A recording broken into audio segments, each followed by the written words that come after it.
नमस्कार साथियों, आपका अपने YouTube चैनल पर बहुत बहुत स्वागत है। आइए सुनिए अधिक मास शुक्ला पद्मिनी एकादशी की व्रत कथा। बोलो श्री कृष्ण भगवान की जय। बोलो मेरे मुरली वाले गिरधर गोपाल राधा कृष्ण भगवान की जय। बोलो विष्णु भगवान की जय। अधिक मास शुक्ला पद्मिनी एकादशी व्रत कथा। राजा युधिष्ठिर ने प्रश्न किया कि हे जनार्दन, अधिक मल मास के शुक्ल पक्ष की एकादशी का क्या नाम है और उसकी विधि तथा महात्म्य क्या है, सो आप कृपा करके विस्तार पूर्वक मुझसे कहिए। भगवान श्री कृष्ण जी बोले, मल मास में अनेक पुण्यों को देने वाली एकादशी का नाम पद्मिनी है। इसका व्रत यत्न पूर्वक करने से मनुष्य कीर्ति को प्राप्त होकर वैकुंठ को जाता है। इसके महात्म्य का वर्णन करने की सामर्थ्य चार मुखों वाले ब्रह्मा में भी नहीं है। पूर्व काल में ब्रह्मा ने पापों के समूह को नष्ट करने वाले इस व्रत का महात्म्य नारद जी से कहा है। श्री कृष्ण जी के यह वचन सुनकर राजा युधिष्ठिर ने अत्यंत प्रसन्नता के साथ भगवान कृष्ण से इस एकादशी के व्रत की विधि पूछी। तब राजा के वचनों को सुनकर भगवान कृष्ण कहने लगे, राजन, जो मुनियों को भी दुर्लभ है वह मैं तुमसे कहानी कहता हूँ। दशमी के दिन व्रत का नियम करें। उस दिन काशी के पात्र में भोजन मांस, मसूर, चना, कोदो, शाक, मधु और पराया अन्न, यह 8 चीजें वर्जित हैं। हविष्य अर्थात जौ, चावल आदि का भोजन करें तथा नमक नहीं खाना चाहिए। भूमि में सोएं और ब्रह्मचर्य से रहें। एकादशी के दिन प्रातः ब्रह्म मुहूर्त में उठें, शौच आदि से निर्वत होकर दंत धावन करें और 12 कुल्ले जल के करके शुद्ध हो जाएं। सूर्योदय के होने से पहले उत्तम तीर्थ में स्नान करने के लिए जाएं। उसमें गोबर, मिट्टी, तिल और कुशा तथा आंवले के चूर्ण से विधि पूर्वक स्नान करें और यह मंत्र पढ़ें, हे मृत्यके मिट्टी को कहते हैं, हे मृत्यके, तुमको 100 भुजा वाले श्री कृष्ण रूप बाराह ने उठाया है। ब्रह्मा जी ने तुमको दिया है और कश्यप मुनि से अभिमंत्रित की गई हो। मेरे नेत्रों, बालों और सारे शरीर में लगाकर भगवान की पूजा के लिए मुझे शुद्ध करो। हे मृत्यके, मैं तुमको नमस्कार करता हूँ। समस्त औषधियों से उत्पन्न और गौ के उदर में स्थित पृथ्वी को पवित्र करने वाले गोबर मुझको पवित्र करे। ब्रह्मा के थूक से उत्पन्न होने वाली तथा सारे भुवन को पवित्र करने वाली धात्री को नमस्कार है। तुम्हारे स्पर्श से मेरा शरीर पवित्र हो। हे शंख चक्र गदाधारी देवता श्री विष्णु भगवान, आप मुझको अपने तीर्थों में स्नान की आज्ञा दीजिए। इस प्रकार कहकर वरुण के मंत्र को पढ़ता हुआ गंगा आदि तीर्थों का स्मरण कर जलाशय में विधि पूर्वक स्नान करें और मुख, पीठ, हृदय तथा शरीर का खूब अच्छी तरह मार्जन करें। सुंदर, स्वच्छ, फटा हुआ ना हो ऐसा श्वेत वस्त्र धारण कर विष्णु भगवान का पूजन करें तो बड़े से बड़े पाप नष्ट हो जाते हैं। फिर संध्या तर्पण आदि अपना नित्य नियम करके विष्णु भगवान के मंदिर में जाकर उनकी पूजा करें। स्वर्ण के बने हुए राधिका सहित कृष्ण और पार्वती सहित भगवान शिव का पूजन करें। कलश के ऊपर तांबे या मिट्टी के पात्र में देवता की मूर्ति रखें। स्वर्ण अथवा चांदी की विष्णु भगवान की मूर्ति स्थापित करें, भगवान का पूजन करें, उस ऋतु में होने वाले कमल आदि पुष्प चढ़ावें, धूप दीप नैवेद्य आदि विविध सामग्रियों से भगवान का पूजन करें। प्रेम के वशीभूत होकर भगवान के सामने नाचे और गाएं। नीच मनुष्यों से उस दिन वार्तालाप ना करें तथा झूठ न बोलें, रजस्वाला स्त्री का स्पर्श ना करें, गुरु की निंदा ना करें। इस दिन पुराणादि की कथा सुननी चाहिए। इस एकादशी को जल भी नहीं पीना चाहिए। यदि न रहा जाए तो केवल जलपान कर लेवें। यदि शक्ति न हो तो फलाहार कर लेवें। रात्रि को भगवान का कीर्तन आदि करके जागरण करें। समस्त रात्रि पूजन करना चाहिए। प्रथम पहर की पूजा में नारियल, दूसरे पहर में बिल्व फल, तीसरे पहर में सीताफल और चौथे पहर में सुपारी तथा नारंगी अर्पण करनी चाहिए।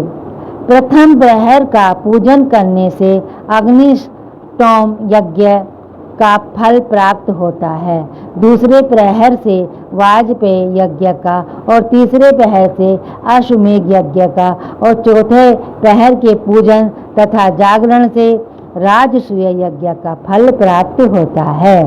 इस व्रत से बढ़कर कोई यज्ञ, तप, विद्या या पुण्य नहीं है।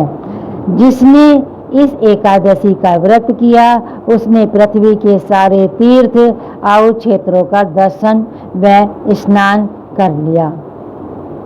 इस प्रकार सूर्योदय तक जागें और सूर्योदय के होने पर उत्तम तीर्थ में जाकर स्नान करें तथा विधि पूर्वक भगवान का पूजन करें।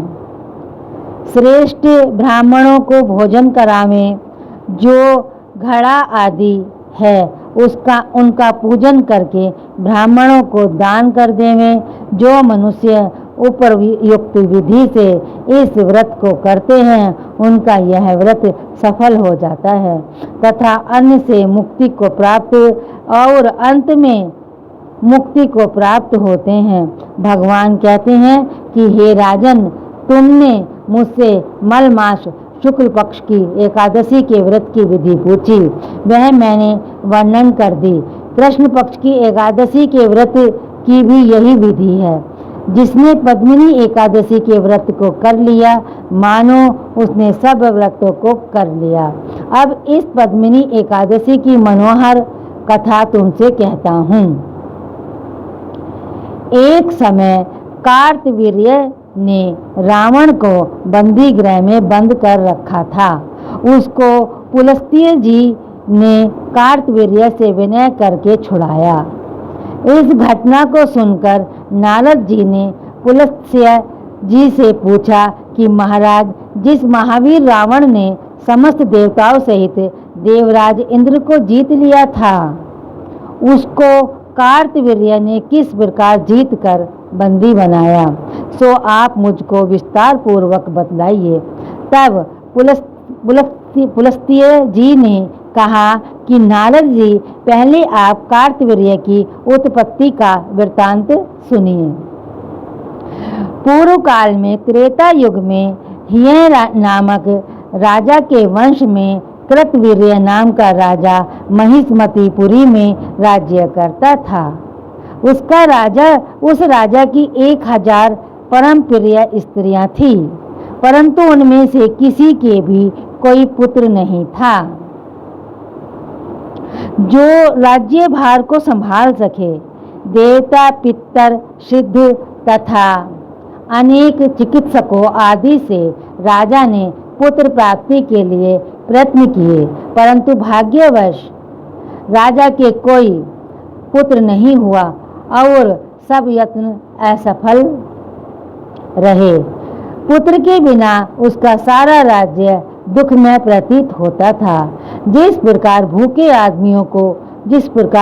आदमी को भोग विलास सुखी नहीं कर सकते, तब राजा को यह ज्ञान उत्पन्न हुआ कि तप से सब अभिष्ट फल की सिद्धि हो सकती है।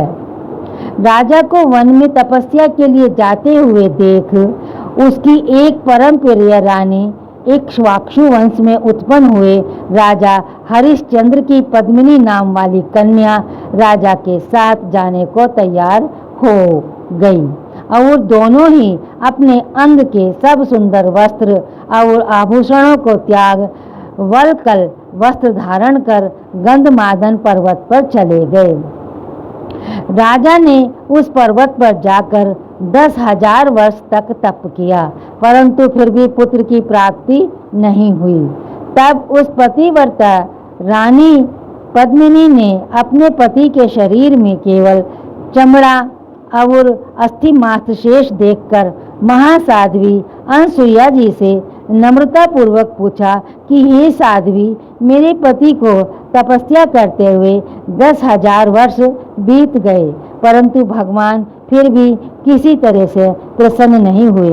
सो आप कृपा करके कोई ऐसा व्रत बताइए जिससे भगवान मुझ पर प्रसन्न हो और मेरे चक्रवर्ती पुत्र उत्पन्न हो। उस कमल नयनी पद्मिनी से अनसुईया जी बोली कि हे सुंदरी, 12 मास से अधिक मल मास होता है जो 32 मास पश्चात आता है। उसमें द्वादशी युक्त पद्मिनी तथा परमा नाम की शुक्ल पक्ष और कृष्ण पक्ष की 2 एकादशियां आती हैं। शुक्ल पक्ष की एकादशी का नाम पद्मिनी है। तुम जागरण सहित उसका व्रत करो। इस व्रत के कारण पुत्र देने वाले भगवान तुम पर प्रसन्न होकर शीघ्र ही पुत्र देंगे। इसके पश्चात अनसुईया जी ने रानी से व्रत की सब विधि कही। उसका सुनकर वह सुंदर रानी पद्मिनी पुत्र प्राप्ति की इच्छा से इस व्रत को करने लगी। वह सदैव एकादशी को निराहार रहकर रात्रि भर जागरण करती। इस प्रकार व्रत के समाप्त होने पर भगवान विष्णु प्रसन्न होकर गरुड़ पर आरूढ़ होकर उसके पास आए और वर मांगने के लिए कहा। भगवान की सुंदर वाणी सुनकर उस पतिव्रता ने उनकी स्तुति करके विनय की कि हे महाराज, आप मेरे पति को वरदान दीजिए।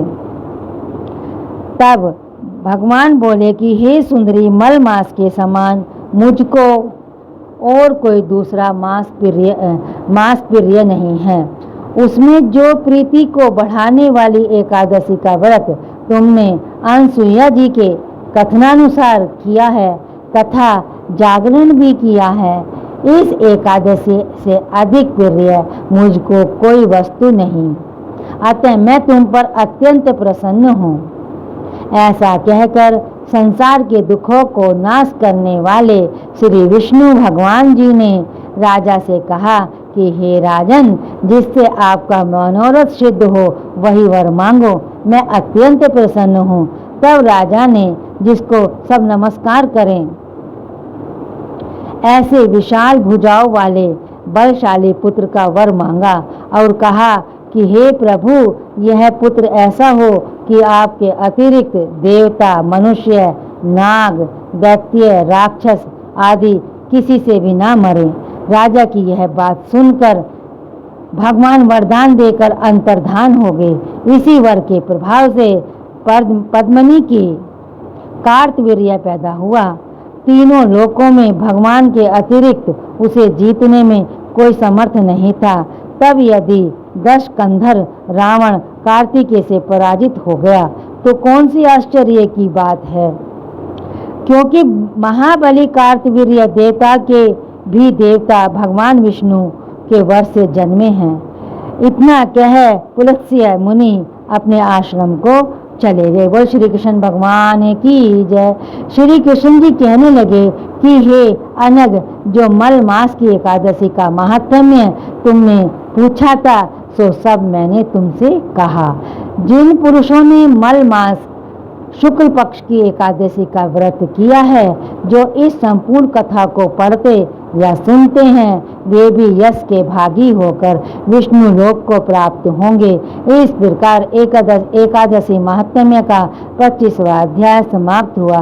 बोलो श्री कृष्ण भगवान की जय। बोलो मेरे मुरली वाले गिरधर गोपाल राधा कृष्ण भगवान की जय। बोलो मेरे विष्णु भगवान लक्ष्मी माता की जय। फलाहार, जिस महीने में यह एकादशी आए उसी महीने में प्राप्त होने वाले फलों का सागार और फलाहार लेना चाहिए। दूध, दही, फल, मेवा आदि जो भी संभव हो ले सकते हैं। अन्न नहीं खाना चाहिए। अन्न एकादशी व्रत में वर्जित है। यह एकादशी व्रत में आपको एकादशी व्रत की किताब में से सुना रही हूँ। कथा पसंद आई हो तो वीडियो को लाइक करें, शेयर करें और चैनल को सब्सक्राइब करें। Thank you.